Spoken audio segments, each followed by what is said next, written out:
혹시 이런 장면 본 적 없으신가요?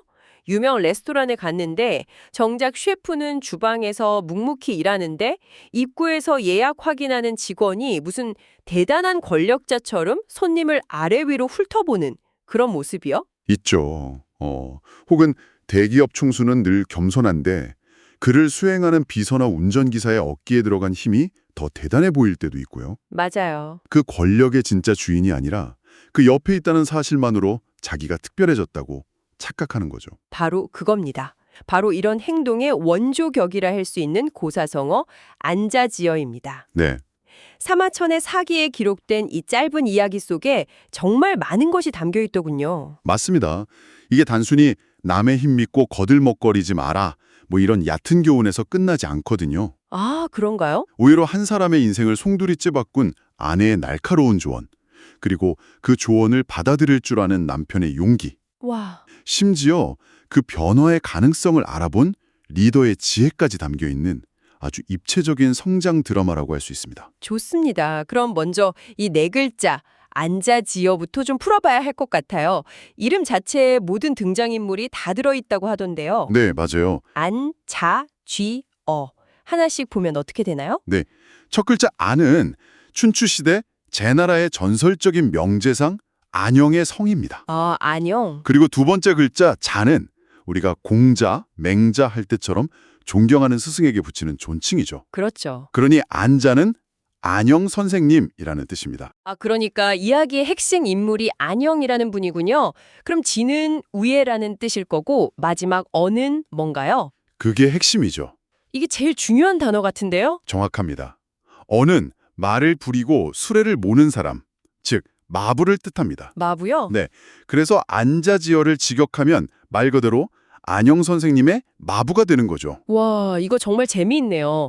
보통 역사에 기록되는 건 왕이나 장군, 재상 같은 위대한 인물들인데 이건 그 재상의 마부가 주인공이라는 거잖아요. 바로 그 지점이 사마천이 이 이야기를 사기에 실은 이유일 겁니다. 어떤 이유일까요? 역사를 바꾸는 건 위대한 영웅들만이 아니다. 그들 곁에서 자기 결점을 깨닫고 변화하는 평범한 사람들의 용기, 이것도 중요하다는 걸 보여주거든요. 그 평범한 사람, 마부와 그의 주인 안자는 자료를 보니 정말 모든 면에서 극과 극이었더군요. 네, 완전히 반대였죠. 먼저 주인인 안자는 어떤 인물이었죠? 안자는 그야말로 작은 거인이었습니다. 기록에 따르면 키가 6척, 요즘 기준으로 하면 140cm가 채 안 되는 단신이었다고 해요. 와, 140cm요? 네. 하지만 그의 내면과 능력은 누구보다 거대했죠. 세 명의 왕을 섬기면서 제나라를 강국으로 이끈 외교의 달인, 뛰어난 정치가였습니다. 그런데 가장 큰 덕목은 다른 데 있었다고요? 맞습니다. 바로 겸손이었습니다.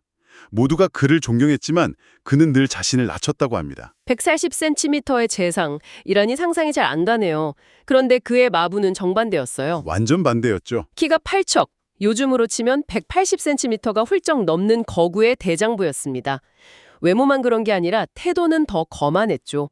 그렇죠. 늘 의기양양해서 어깨에 힘이 잔뜩 들어가 있었다고요. 바로 이 시각적인 대비가 이야기의 첫 번째 관전 포인트겠네요. 맞습니다. 내면의 깊이로 세상을 움직이는 작은 주인과 텅 빈 속을 거대한 덩치와 거만함으로 채우려 했던 마부. 겉모습과 내면의 성숙도가 얼마나 다를 수 있는지를 극명하게 보여주는 장치네요. 바로 그거죠. 그리고 문제의 그날, 이 둘의 대비가 폭발하는 장면이 나옵니다. 안자가 마차를 타고 외출하는 장면이 아주 생생하게 묘사되어 있어요. 네. 재상이 지나가니 길가의 사람들은 모두 존경의 의미로 고개를 숙였겠죠? 네. 그런데 재미있는 건 마차 안과 밖의 풍경이 완전히 달랐다는 겁니다. 어떻게 달랐나요? 마차 안의 진짜 주인인 안자는 겸손하게 몸을 낮추고 조용히 앉아 있는데 정작 말을 모는 마부는 자기가 재상이라도 된 것처럼 고개를 빳빳이 세우고 채찍을 휘두르며 거들먹거렸다는 거죠. 그 모습이 눈에 선하네요. 이건 단순히 으스대는 걸 넘어서는 심리 같아요. 그렇죠. 마치 그 존경과 권세가 다 자기 것인 양 행동하는 거잖아요. 이건 일종의 빌려온 정체성이라고 볼 수 있습니다. 빌려온 정체성이요? 네. 자신의 힘으로 얻은 존중이 아니기 때문에 오히려 더 과장해서 그 권위를 연기하는 거죠. 심리학적으로 보면 그의 거만함은 사실 자기 내면의 공허함과 낮은 자존감을 감추기 위한 아, 방어 기제 같은 거군요. 방어 기제였을 가능성이 높습니다. 나는 이 대단한 사람의 마부다. 그러니 나도 대단하다.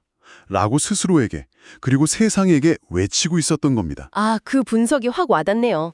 자신의 것이 아니기에 더 필사적으로 자기 것인 척했다. 정말 슬픈 자화상이기도 하고요. 그렇죠. 그런데 이 결정적인 장면을 문틈으로 목격한 사람이 있었습니다. 바로 마부의 아내였죠. 네, 그리고 그날 저녁 집에 돌아온 남편에게 아내는 폭탄 선언을 합니다. 뭐라고 했나요? 우리 이혼해요. 와, 마부는 하늘이 무너지는 것 같았겠네요. 그랬겠죠. 이유를 묻는 남편에게 아내가 했던 말이 이 이야기의 핵심입니다. 어떤 말이었죠? 그래는 이렇게 말합니다. 안자께서는 키가 6촉도 안 되지만 온 천하의 명성을 떨치는 재상이십니다. 네. 그런데도 저는 그분이 늘 깊은 생각에 잠겨 자신을 낮추는 모습을 보았습니다. 그리고 그런데 당신은 어떤가요? 키만 8척 거구이면서 고작 남의 마부 노릇을 할 뿐인데 뭐가 그리 만족스러워서 그토록 의기양양하십니까? 와, 저는 그런 당신이 부끄러워 더는 함께 살 수 없습니다. 와, 이건 그냥 잔소리가 아니네요. 남편을 비난하는 게 아니라 남편이 스스로를 비춰볼 수 있는 가장 완벽한 거울, 즉 안자라는 인물을 눈앞에 탁 세워준 거잖아요. 바로 그겁니다. 그녀의 지혜는 바로 여기에 있어요. 단순히 거만하게 굴지 마라고 소리쳤다면 남편은 아마 반발했을 겁니다. 내가 뭘 하면서요. 그렇죠. 하지만 그녀는 존경받는 인물과의 명확한 비교를 통해 남편의 행동이 왜 부끄러운지를 스스로 깨닫게 만들었습니다. 이건 비난이 아니라 성장을 위한 최고의 코칭이었던 셈이죠. 여기서 아내라는 인물을 다시 생각해보게 돼요. 이혼 요구가 정말 헤어지자는 뜻이었을까요? 아니면 남편을 정신 차리게 할 마지막 충격 요법이었을까요? 네네. 대단한 용기와 지혜가 필요한 순간이었을 것 같아요. 아주 중요한 지적입니다. 어쩌면 그녀는 남편의 가능성을 믿었기에 그런 극약 처방을 내렸을지도 모릅니다. 아, 이 사람은 변할 수 있는 사람이다. 이 사람은 이 정도 충격을 줘야만 변할 사람이다라는 걸 알았던 거죠. 만약 남편이 거기서 주저앉았다면 정말 이혼했을 수도 있겠죠. 자신의 인생 전부를 건 대단한 도박이자 마지막 기회였던 셈입니다. 그리고 그 도박은 성공했습니다. 아내의 말은 마부의 전곡을 찔렀어요. 네, 그는 그날 이후 완전히 다른 사람이 됩니다. 거만함은 사라지고 묵묵히 자기 일에만 충실한 겸손한 사람으로 변하죠. 당연히 매일 그를 보는 안자가 변화를 눈치채지 못할 리 없었겠죠. 그럼요.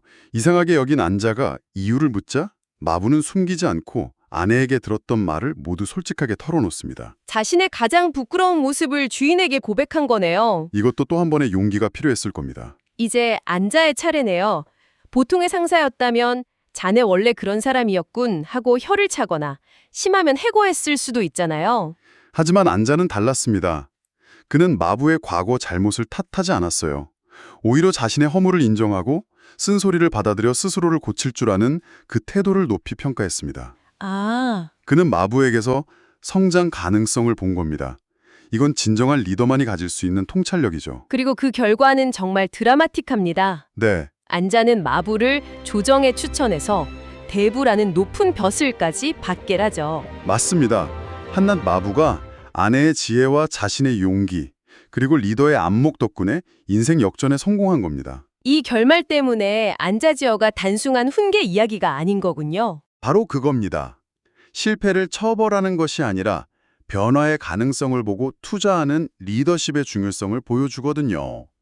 안자는 마부의 변화라는 잠재력에 투자했고 결국 훌륭한 인재를 얻게 된 거죠. 듣다 보니 사람들이 이 안자지어와 호가호의를 자주 헷갈릴 것 같아요. 네, 많이들 그러시죠. 여우가 호랑이 위세를 빌려 거들먹거린다는 이야기잖아요. 표면적으로는 정말 비슷해 보이거든요. 네, 남의 힘 빌려서 잘난 척한다는 현상은 똑같으니까요. 하지만 두 이야기의 속을 들여다보면 결말과 메시지가 완전히 정반대입니다. 완전히요. 네, 이게 아주 중요해요. 어떤 점에서 그런가요? 호가호위의 여우는 끝까지 변하지 않습니다. 그는 반성이나 성찰 없이 오직 남을 속여 이득만 취하는 사기꾼에 가깝죠. 그렇죠. 호랑이라는 배경이 사라지면 그는 그냥 보잘것없는 여우일 뿐 그 이상도 이하도 아닙니다. 성장의 여지가 전혀 없어요. 아, 그렇군요. 여우는 스스로 바뀔 생각이 전혀 없는 거네요? 그렇죠. 하지만 안자지어의 마부는 다릅니다. 그는 주변의 조언이라는 거울을 통해 자신의 부끄러운 모습을 직면하고 스스로를 변화시켜 마침내 대부라는, 자기 자신의 힘으로 선 인물이 된 거군요. 맞습니다. 즉, 이 이야기의 핵심은 비판이 아니라 성장의 가능성과 개과천선이라는 희망에 있습니다. 그 설명이 정말 명확하네요. 호가호이는 변하지 않는 본질을 꼬집는 이야기고 안자지어는 한 사람이 어떻게 성장할 수 있는지를 보여주는 희망의 이야기다. 바로 그겁니다. 그래서 안자지어라는 말이 누군가를 비판할 때도 쓰이지만 우리 스스로를 돌아보게 만드는 성찰의 도구로도 더 많이 쓰이는 거군요. 맞습니다. 이 이야기는 오늘 우리에게 두 가지 질문을 던집니다. 두 가지 질문이요? 첫째는 내가 지금 누리고 있는 것은 진정 나의 실력인가 하는 질문입니다. 내가 입은 옷, 내가 다니는 회사, 내가 아는 사람의 후광을 나의 가치와 동일시하고 있지는 않은지 냉정하게 돌아봐야 합니다. 회사 명함이 곧 나 자신이라고 착각하는 순간 우리 모두 안자의 마부가 될 수 있습니다. 정말 뜨끔한데요. 특히 소셜미디어에서 어느 그룹에 속해 있는지를 과시하는 모습들을 보면 더 그렇죠. 그리고 두 번째 질문은 뭔가요? 어쩌면 더 중요한 질문일 수 있습니다. 바로 내 주변의 쓴소리를 어떻게 대하고 있는가입니다. 마부가 인생을 바꿀 수 있었던 건 전적으로 아내의 쓴소리 덕분이었습니다. 만약 그가 네가 뭘 안다고 하며 아내의 말을 무시했다면 그는 영원히 속빈 마부로 남아 아내와도 헤어졌겠죠. 인생을 바꿀 절호의 기회를 제 발로 걷어차는 셈이네요. 듣기 좋은 칭찬보다 나를 아프게 하는 충고가 진짜 약이 될 때가 많은데 그걸 받아들이기가 참 어렵죠. 자존심도 상하고요. 그렇죠. 우리 주변에는 종종 마부의 아내처럼 우리에게 거울을 들이밀어주는 사람들이 있습니다. 가족일 수도, 친구일 수도, 때로는 직장 상사일 수도 있죠. 네. 그 거울을 마주하는 것은 불편하고 고통스러울 수 있습니다. 하지만 그 거울 속의 내 모습을 직시하고 바꿀 용기를 낼 때 비로소 우리는 마부처럼 성장할 수 있는 겁니다. 결국 자신의 부족함을 아는 것에서부터 모든 성장이 시작된다는 말이네요. 오늘 이 안자지어 이야기를 통해 우리도 혹시 내가 아닌 다른 무언가의 힘에 기대어 우쭐대고 있지는 않은지, 또 나를 향한 진심 어린 쓴소리를 외면하고 있지는 않은지 돌아보는 시간이 된 것 같습니다. 마지막으로 당신께 이런 질문을 하나 드리고 싶습니다. 마부에게는 그의 진짜 모습을 비춰주는 아내라는 거울이 있었습니다. 네. 당신의 삶에는 당신의 모습을 왜곡 없이 정직하게 비춰주는 그런 거울 같은 사람이 있나요? 네, 정말 중요한 질문이네요. 그런 사람이 한 명이라도 있다면 정말 성공한 인생이라는 생각이 듭니다. 그리고 더 중요한 마지막 질문은 이것입니다. 만약 누군가 당신 앞에 그런 거울을 비춰준다면 당신은 기꺼이 그 안을 들여다볼 용기가 있습니까? 네. 마부의 인생을 바꾼 것은 아내의 지혜이기도 했지만 궁극적으로는 그 거울을 깨뜨리지 않고 똑바로 마주한 마부 자신의 용기였습니다.